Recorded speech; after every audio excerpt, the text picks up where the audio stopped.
manusia-manusia pengecut dan bangsat seperti Amin Rais dan Riza Ramli ini, kita para pendukung Presiden Insinyur Haji Joko Widodo semestinya tidak bisa tinggal diam.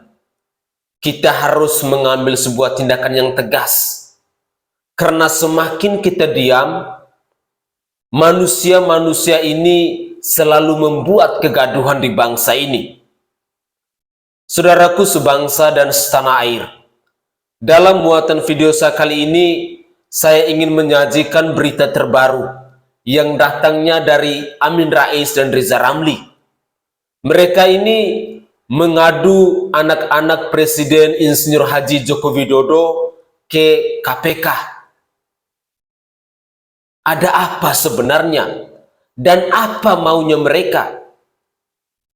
Tapi untuk lebih jelasnya, saya ingin menyajikan terlebih dahulu cuplikan-cuplikan video berikut ini.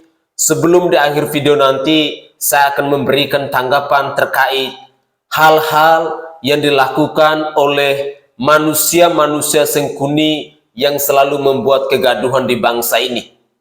Mari kita simak terlebih dahulu cuplikan-cuplikan video berikut ini. Ada yang bisa terbantu. Ya, Saya dari tadi minta ketemu kamu, bos ya. Ya. Kita nunggu lebih dari 1 jam. Baik, terima kasih Pak. Sebenarnya kami sampaikan Pak untuk pimpinan hari ini sudah terjadwal untuk kegiatan lain Pak. alah lah. Lu tuh masih muda aja. Kegiatan Pak. Ya. Semuanya siapa? Keluarlah sebentar lah. Kalau kamu tuh anak muda aja tukang bohong. Diajarin gitu ya. Oke. KPK busuk.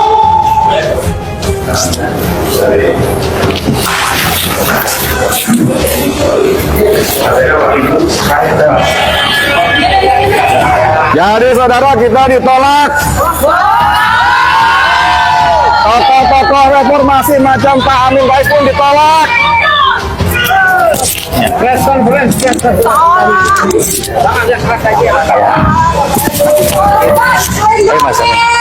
Ubed dari Ubed.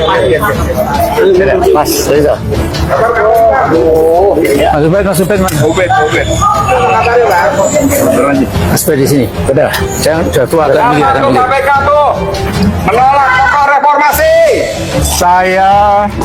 Kita semua sebelum datang ke sini punya niat baik dan harapan baik bahwa KPK pimpinannya bisa bertemu dengan kami. Tapi mereka ketakutan. Ketemu aja nggak punya nyali. Alasannya 2 orang, alasannya lagi sibuk. Humas aja sibuk. Bayangin nggak humas apa nih sibuk ya? Mas polisi, humasnya sibuk ngapain Mas? Ketemu kita aja kagak berani. Saya mohon maaf. Undang-undang KPK yang mulai itu pemerintahan Gus Dur.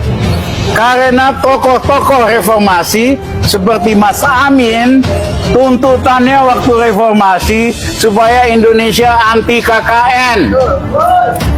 Kalau nggak ada Pak Amin, nggak ada tokoh-tokoh pro reformasi, kagak ada nih KPK. Yang ada mereka ketemu aja kayak pejabat super tinggi banget gitu loh. Mohon maaf, cecoro aja kok. Ngomong banget Mas. Catat Firly itu. Tapi niat baik kami, harapan baik kami ternyata disambut dengan negatif. Disambut dengan arogansi, kesombongan birokrasi. Ya, kami jadi tahu sebetulnya KPK ini performa doang. Nggak berani menghadapi yang kuasa. Ya.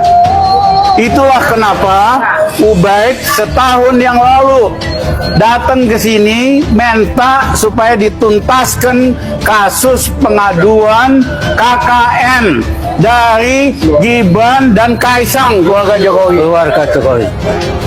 Bersama saya, Komandan Marinir yang besar perjuangannya, Soeharto jatuh, Pak Soeharto. Bisa-bisanya mereka nggak menghormati Pak Soeharto, yang kalau nggak ada reformasi, kagak ada nih yang namanya KPK. Bisa-bisanya dia nggak menghormati Danjen Kopassus, yang juga peranannya penting di Republik kita. Bisa-bisanya berlindung di bawah tipuan para birokrat yang bodoh. Saudara-saudara, akhirnya ketemulah aslinya KPK. Kalau kasus-kasus kecil so jago, so hebat, duit recehan so hebat, tapi menyangkut yang kuasa, yang mengkhianati Undang-Undang Dasar, KPK ketemu aja nggak punya nyali. Karena kalau ketemu pasti dia nggak bisa debat sama Pak Rizal, sama Ubaid, sama Marwan, sama Safil, sama Muslim dan sebagainya. Jadi terima kasih saudara-saudara. Memang Jokowi harus kita ganti secepatnya supaya KPK kita benahin lagi kembali ke kitanya. Terima kasih. Sedikit Bang, saya mau nambahkan sedikit. Jadi Pak Firly bisa buktikan kalau beliau itu independen seandainya berani mengusut dugaan suap untuk Jokowi dan anak-anaknya. Jadi kita tantang Pak Firly. Pak Firly buktikan bahwa Anda independen, Anda berani. Saya harap Bu Mega dukung Pak Firly untuk mengusut kasus Kaisang. Begitu Bang? Ya, kita setuju kan? Ini ketua band dari para Madinah. Silakan. Pengen tegas. Ya, kami dari mahasiswa tentu melihat pola koruptif di rezim ini sudah tidak lagi mengenai hanya soal transaksi keuangan, tapi moralnya sudah moral koruptif di seluruh lembaga pemerintahan. Lembaga legislatif sebagai spirit aktivisme, spirit mahasiswa hari ini pun berselingkuh dan tidak adanya check and balance. Itu sebabnya bagi kami spirit 98 di tahun 2023 ketika rezim Jokowi tidak dituntut sebagaimana mestinya, kami siap turun untuk kembali menyatakan sikap bahwa seluruh lembaga yang tidak bekerja sebagaimana mestinya kami akan dudukkan kembali, kami akan tuntut sebagaimana mestinya. Oke.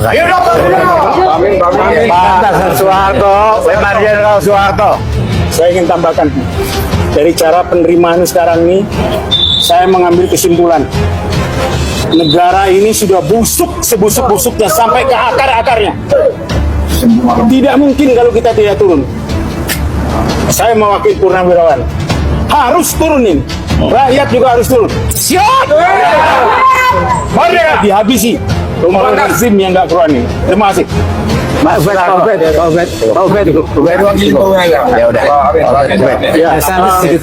Saya kira kita datang sini dengan cara yang baik-baik. Saya baca pidato kenegaraan Presiden Jokowi kemarin, betul-betul jelek sekali, sangat mengecewakan.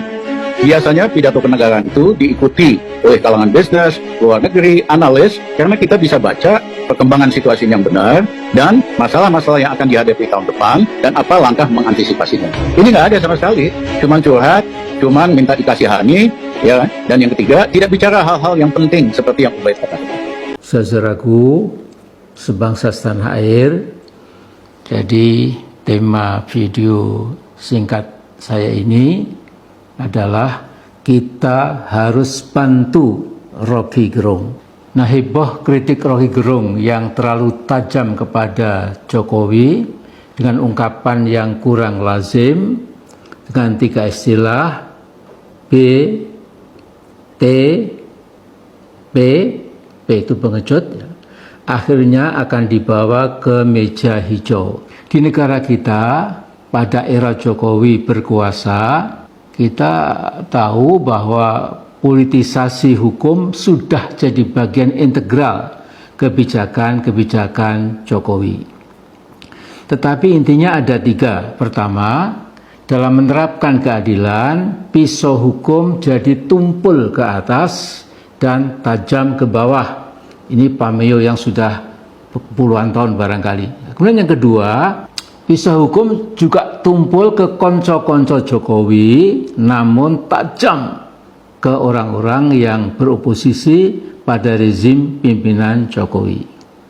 Dan ketiga, Markus atau maklar khusus kasus-kasus hukum dijadikan tambang emas oleh para pencoleng petugas hukum dengan sogokan, dengan tekanan segala macam. Nah, saudaraku, Rocky Gerung memang tidak punya cantolan partai politik yang dapat melakukan pembelaan sehingga Gerung tidak boleh dibiarkan sendirian. Kita harus membantu Bung Rocky Gerung. Hai, kembali bersama saya Kiri Putra. Kali ini kita bahas kasus yang sedang menimpa Rocky Gerung. Disclaimer dulu ya, saya nggak peduli tentang Rocky Gerung. Mau dia ngomong apapun juga, kemarin, dulu, tahun depan, kapanlah itu, dia akan harus bertanggung jawab terhadap apapun yang dia katakan, apapun yang dia lakukan dalam hidupnya dia. Begitu pula kita semua. Kasus Rocky Gerung ini buat saya menarik. Kenapa? Ketika dia pidato di salah satu acara publik ya, apakah itu komunitas, apakah itu terbuka lebih luas lagi, dia menyebut dalam pidatonya itu dia menyebut Presiden Jokowi dengan kata-kata bajingan tolol. Tentu saja kata-kata ini menimbulkan kontroversi yang luar biasa ya, sampai pada akhirnya Rocky Gerung itu dilaporkan oleh salah satu pihak ke polisi dan kemudian mulai diproses dengan pasal penghinaan. Tapi banyak orang nggak setuju karena dianggap melanggar kebebasan berpendapat. Nah, menurut saya ada bedanya nih ya, kebebasan berpendapat dengan kebebasan menghina orang lain. Ya, tentu saja yang berlaku di negara ini adalah kebebasan berpendapat, bukan kebebasan menghina orang lain. Kalau kita bebas menghina orang lain, ya hancur lebur aja nih jagat sosial media ini, karena semuanya udah akan saling hina nggak karuan. Nah, misalnya gini, apa bedanya sih kebebasan berpendapat dengan kebebasan menghina orang lain? Kalau saya misalnya menyatakan ketidaksetujuan saya dengan Presiden Jokowi pada contohnya, dan mengatakan bahwa kebijakan yang dia ambil adalah kebijakan yang bersifat konyol. Nah, dan kemudian saya bisa menjelaskan tentang kenapa itu konyol. Yang saya kritik, yang saya kasih komentar konyol, itu adalah kebijakannya, bukan Pak Presiden Jokowinya, apalagi secara person ya. Nah, apalagi itu berdasarkan data yang valid misalnya, dan terkini. Nah, ini adalah kebebasan berpendapat saya untuk menyatakan pendapat saya tentang kebijakan tersebut. Bukan penghinaan, sekali lagi ya, saya garis bawahi, terhadap personal Pak Jokowi. Nah, tapi kalau sudah memberikan predikat tentang figurnya, apalagi predikat tersebut adalah kata-kata makian, seperti dalam kasus ini, bajingan tolol, buat saya ini sudah masuk ranah penghinaan, ya, terhadap siapa? Terhadap personalnya. Ya, kebetulan personalnya Pak Presiden Jokowi ini adalah orang nomor 1 di negara ini saat ini, tapi tidak dilihat tentang orang nomor 1 atau nomor 213 atau nomor berapa gitu, enggak. Ya, kebebasan pendapat itu tidak memaki. Sekali lagi, tidak memberikan predikat yang tidak pantas pada personal. Menurut saya, buat siapapun yang melakukan penghinaan, spesifik loh ya, penghinaan, udah saatnya lagi nggak didiamkan. Laporkan, proses, biarkan selesai, tidak hanya dengan materai dan permintaan maaf. Dan itu berlaku buat semua orang. Kalau ada orang menghina kamu, lakukan hal yang sama. Laporkan secara hukum, selesaikan. Tidak lewat materai atau permintaan maaf. Kenapa? Kita perlu belajar, dan banyak orang di luar sana yang perlu belajar dengan cara keras, bahwa kalau mereka nggak bisa membedakan antara kebebasan berpendapat dan penghinaan, dan mereka tidak mau belajar, tidak mau tahu, maka biarlah kemudian kehidupan yang akan mengajarkan mereka dengan keras. Sekali lagi, ini buat siapa aja loh. Ya, nggak peduli bahwa dia orang atas, orang bawah, pejabat atau rakyat biasa. Kalau misalnya melakukan pasal penghinaan, ya laporkan. Tapi kalau memang sesuai dengan kaidah-kaidah kebebasan berpendapat, ya sudah gitu ya. Itu hak dia, hak kita semua untuk kebebasan berpendapat. Nah, dengan contoh dilakukannya hukum secara adil, sebetulnya untuk semua golongan tadi, sebetulnya kalau diproses dengan baik, dengan sesuai protap, sesuai prosedur, sesuai SOP oleh bapak-bapak polisi yang tercinta tentu saja di negara kesatuan Republik Indonesia ini, itu artinya sebetulnya hukum kita sudah menunjukkan supremasinya. Pertanyaannya adalah, bisa? Kita lihat bersama yuk. Saya Kiri Putra, yuk gibah dengan data. KKN di era Jokowi lebih ganas daripada KKN di era Soeharto. Kenapa? 7 tahun beliau sudah menempatkan anak-anaknya di beberapa daerah. Sedangkan Bapak Soeharto, presiden dahulu, itu membutuhkan 31 tahun. Artinya apa? Artinya setiap daerah sudah ditancapkan fondasi untuk membangun dinasti. Dinasti apa? Dinasti ekonomi, dinasti politik. Lalu ada kaitannya dengan apa dengan Soeharto ini? Dinasti KKN Jokowi versus KKN Soeharto. Mana yang lebih tinggi? Mana yang lebih kejam? Dan mana yang lebih merugikan rakyat? Oke, kakak mohon maaf banget nih ya, videonya aku ambil gitu kan. Sebenarnya kakak ini ngomong apa sih kak? Kalau ngomong itu buka dulu kacamatanya gitu. Jangan pakai kacamata biar kakak bisa ngeliat. Kak, beda banget kak di zamannya Soeharto dengan zaman Jokowi. Kakak bilang di zamannya Soeharto anaknya tidak ada yang dipojok-pojokin untuk memimpin daerah gitu ya kak ya. Mohon maaf banget kak ya, kakak itu harusnya kalau ngomong itu buka kacamata dulu kak, begitu. Kalau di zaman Jokowi itu anak-anaknya ditempatin menjadi wali kota gitu kan. Nah itu karena pilihan rakyat kak, beda. Nah, kecuali Pak Jokowi itu menaruh anaknya tuh di kota Medan tuh, menantunya itu kan. Nah, Bobi Nasution jadi wali kota Medan kau di sana ya. Nah, terus anaknya yang nomor 1 tuh, nih kau jadi wali kota Surakarta kau gitu. Nah, terus ini anaknya yang bungsu ini mau mencalon wali kota Depok. Nah, itu pilihan kak, pilihan rakyat. Jadi kalau kakak itu kalau ngomong itu buka dulu kacamatanya kak, begitu. Biar kakak pintar sedikit. Jadi dunia ini nggak gelap kak, gitu. Kalau zaman Soeharto itu, nah kenapa anaknya nggak ditempat-tempatin, gitu kan? Nah itu karena bukan pilihan rakyat, gitu. Tapi zamannya Soeharto, setiap gubernur, setiap wali kota, setiap bupati, nah entah apalah itu langsung ditunjuk sama Soeharto, ditempatkan mereka masing-masing di tempatnya, begitu. Kalau anak Pak Jokowi, mohon maaf banget kak, itu pilihan rakyat. Bedakan kak ya, itu pemilihan, harus ada pemilihan, harus ada dukungan suara, oke kak? Nah, tukar dulu kacamata kakak. Aku rasa kacamata kakak itu harga 20.000, jadi kakak buta, nggak bisa ngelihat. Oke kak, assalamualaikum kakak yang cantik, yang manjalita. Ahoy, salam dari anak Melayu, Sumatera Utara, Medan.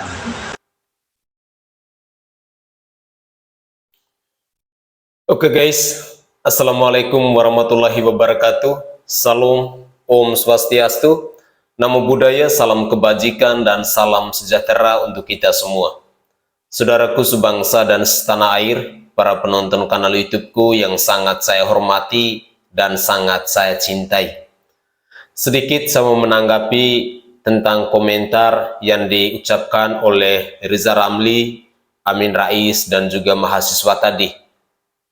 Yang pertama, ketika mereka mengadu ke KPK, hal yang paling pertama yang membuktikan kebodohan dan ketololan mereka pergi ke KPK seolah-olah pergi bertamu. Tidak ada bawa apa-apa, tidak punya data. Itu hal kekonyolan yang pertama. Dan kita ketahui, mereka-mereka ini yang kemarin sempat diskusi untuk melakukan aksi people power dan juga aksi demonstrasi pada tanggal 10 Agustus kemarin. Muka-muka dan batang hidung yang sama semua. Ada Riza Ramli, ada Amin Rais, ada emak-emak, itulah komplotannya mereka. Lalu ketika seorang mahasiswa, dia berbicara seenak jidat dan semanis udelnya, mengatasnamakan rakyat. Kira-kira rakyat yang mana yang goblok sama seperti mereka ini?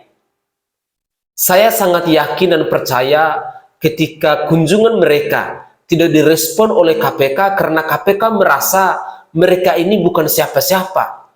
Artinya KPK sudah tahu latar belakang mereka ini seperti apa. Mereka ini adalah sekelompok manusia di bangsa ini yang selalu membuat kegaduhan dari hari ke hari. Dan mungkin lembaga anti rasuah sudah tahu. Lalu, kembali lagi saya berbicara soal mahasiswa tadi. Seorang mahasiswa yang punya kualitas, yang punya integritas, tentu dia akan melihat setiap perkembangan, setiap kemajuan yang ada di bangsa ini. Tidak seperti Ketua BEM Paramadina tadi.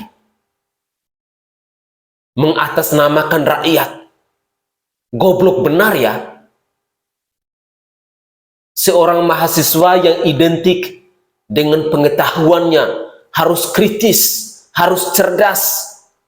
Tetapi tidak seperti Ketua BEM Paramadina ini. Dan Ketua BEM ini sudah seringkali saya lihat selalu turut serta dalam hal-hal yang membuat kegaduhan di bangsa ini. Saya yakin dan percaya pihak TNI Polri, pihak penegak hukum di bangsa ini sudah sangat mengenal mereka ini satu persatu. Latar belakang pun mungkin sudah dipelajari dengan sesungguhnya. Sehingga kehadiran mereka ini benar-benar tidak berarti. Apalagi mereka mengadu ke KPK dengan cara yang seperti itu. Ya wajarlah. KPK mungkin ada di dalam ruangan tetapi mereka mengutus satu orang tadi untuk mengusir mereka itu. Baru saja dengan bahasa seperti itu, mereka sudah bilang KPK itu pembohong dan lain sebagainya. Tapi itulah karakternya mereka. Jadi kita rakyat Indonesia harus membuka mata kita. Kita bisa melihat hal-hal apa saja yang sudah dilakukan oleh seorang Presiden Jokowi terhadap bangsa ini. Tidak puas atau ketika apa yang mereka perjuangkan tidak berhasil pada tanggal 10 Agustus 2023 kemarin, sekarang mereka persoalkan hal yang baru lagi, yakni mengatakan bahwa Kaesang dan Gibran, anak dari Presiden Joko Widodo itu ada korupsi. Kalau mereka pintar, semestinya mereka menyiapkan data-data, lalu data-data itu dikirim ke KPK, agar KPK bisa mempelajarinya. Tetapi tidak seperti mereka ini. Mereka ini layaknya datang untuk bertamu. Saudaraku sebangsa dan setanah air, saya yakin dan percaya bahwa kita semua rakyat Indonesia ini sudah sangat cerdas dan kita mampu untuk melihat siapa-siapa yang selalu membuat kegaduhan di bangsa ini. Kelompoknya dari Riza Ramli, Amin Rais, Refli Harun, Rocky Gerung, Niko Silalahi, mereka-mereka inilah yang hampir tiap kali ketika mendekati pemilu pasti batang-batang hidung mereka yang nongol duluan. Mencari sensasi, mencari kegaduhan, membuat provokasi agar Indonesia ini semakin kacau balau. Tetapi sayang sekali bahwa kita orang-orang Indonesia, kita masih selalu berpikir 2-3 kali ketika menghadapi manusia-manusia seperti ini. Di akhir video saya mau katakan bahwa apa yang dilakukan oleh Riza Ramli dan kawan-kawannya ini mungkin lebih baik ya.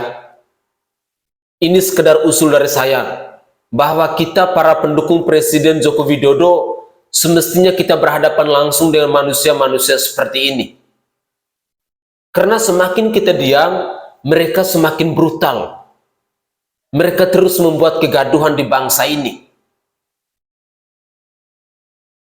Mungkin itu saja tanggapan singkat saya.